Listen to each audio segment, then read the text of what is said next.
ओहो यो घटना चाहिँ बुटोलको यो ठुटी पिपलमा रहेको घरमा रहेको थियो हैन। म चाहिँ बाटोमा जाँदै थिएँ, एकाजम्मा मैले यो चाहिँ देखेँ यस्तो दृश्य। यहाँ चाहिँ आगो लागि भइरहेको रहेछ कोठामा। यो चाहिँ अब सिलिन्डर जलेर हो कि अब कुनै तार सार सर्ट भएर के भएर मैले चाहिँ बुझ्न सकेन अलि राम्रोसँग हैन। बाँकी भित्र चाहिँ बहुत आगो लागेको रहेछ। अनि म चाहिँ बाटोमा भएको कारणले यसो बाटोदेखि चाहिँ यो भिडियो खिचेको थिएँ मैले। कोठामा चाहिँ बहुत आगो लागिरहेको छ अहिले। त्यहाँ भन्दै थियो एक दुईजना मान्छे नि मरे गरे भन् जस्तो लाग्थ्यो। अब के हो मैले राम्रोसँग बुझ्न सकेन हैन। आगो चाहिँ निभ्याउने प्रयास भइरहेको छ यहाँ हैन। दन्ती बोलिरहेको छ यार भित्रबाट। ओ माई गड यार, के हो यार। खास यो भएर चाहिँ के को कारण रहेछ मैले बुझ्नै सकेन के। अब मान्छे मरे भन्दै थियो भित्र हैन।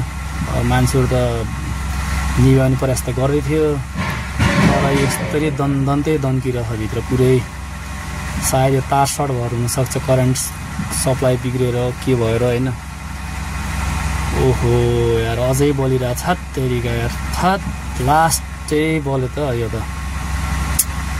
ओहो कसको घर हो यो यस्तो भएको यार। पुरै घरै जल्ला जस्तो छ। उतैदेखि पुरै जलिसकेको रहेछ यो। निभाउने प्रयास त भइरहेछ, खै दमकल नि आएको रहेनछ अहिलेसम्म। यस्तरी जलिरहेको छ। त्यो दाइले पुरा सिलिन्डर ओसार्दै हुनुहुन्छ। सिलिन्डर त होइन छ है यो, लाइन सर्ट गऱ्यो के हो अब। एकजना आमा पनि आउनुभयो त्यहाँ, उहाँले निभाउने प्रयास गरिरहनु भएको छ।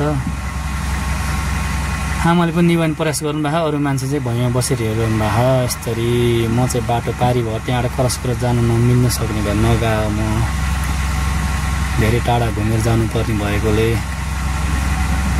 तर यहाँ चाहिँ खत्रै निभ्यो। अहिले चाहिँ निभ्यो है, पुत्ताउन सुरु भयो। ल माथिबाट चाहिँ दिदीले पुरा पाइपबाट हान्नुभएको रहेछ है।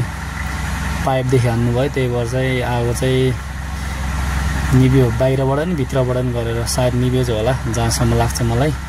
जेस राम्रै भयो, निभ्यो आगो हैन। अब आगो चाहिँ निभ्यो। ल